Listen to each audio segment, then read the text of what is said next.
France has emerged as one of the prominent obstacles to clinching a new arrangement on fisheries to roll out at the end of the Brexit transition period in December.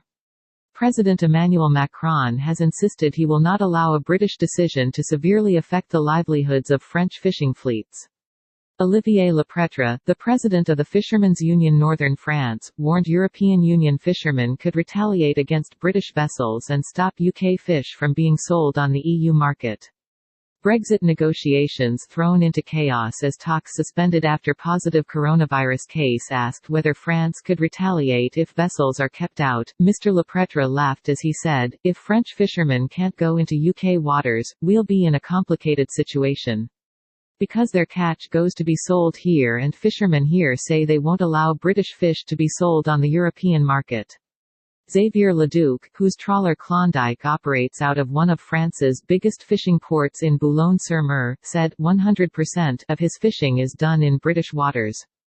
Mr. Leduc said, "We are doing 100% of our activity in British waters.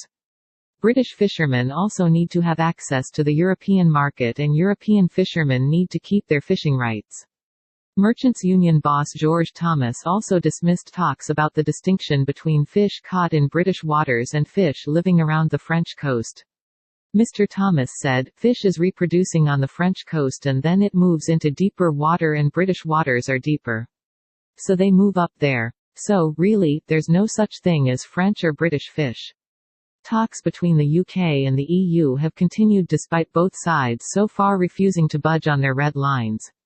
UK negotiator Lord Frost and his EU counterpart Michel Barnier have insisted a deal is still possible to find, but they have both called for the other side to make significant concessions on both fisheries and governance. National Federation of Fishermen's Organisations chief Barry Dees claimed fishing communities across the UK want there to be a new deal on fisheries as long as it puts an end to the exploitative system currently in place.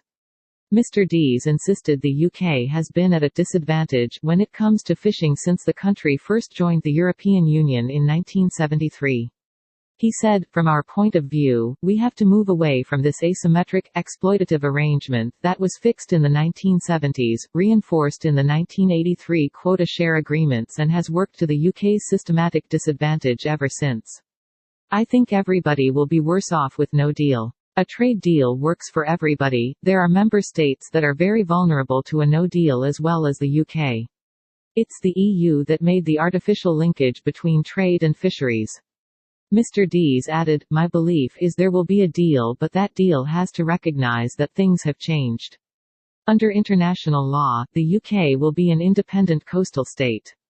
The political price for sacrificing the fishing industry again would be extremely high for them, they recognise it.